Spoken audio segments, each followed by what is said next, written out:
Syederalun Tim Opsnal Unit Reskrim atau Tim 29 Polsek Langsa Barat, Polres Langsa berhasil meringkus seorang tersangka SF berusia 35 tahun, warga Kampung Matang Selimeng, Kecamatan Langsa Barat.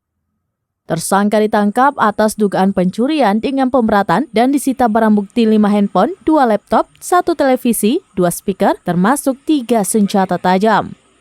Pelaku masuk ke rumah korban di Kampung Matang Selimeng tanggal 22 Juli 2023 pada pukul 23 waktu Indonesia bagian Barat di saat korban pergi sebentar ke pasar.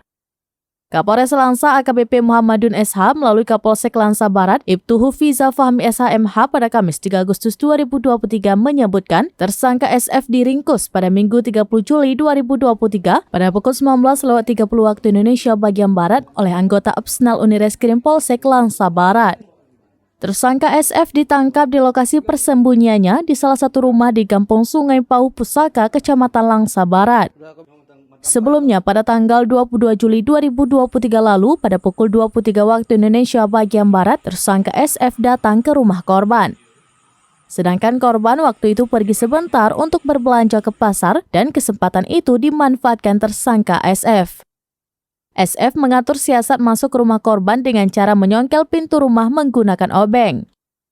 Setelah berhasil merusak kunci pintu, lalu tersangka SF langsung menggasak barang-barang berharga milik korban.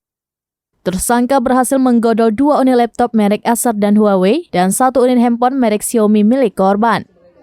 Barang bukti yang berhasil disita dari tersangka SF yakni 5 unit handphone, 1 televisi, 2 speaker, 1 sepeda, dan 3 senjata tajam. Kapolsek menjelaskan pengakuan tersangka SF telah 3 kali melakukan pencurian di Kampung Matang Selimeng. Namun saat ini baru 1 orang korban yang melapor, pihaknya masih menunggu 2 korban lainnya melapor. Dari Langsa, Subir, Seraminus.com.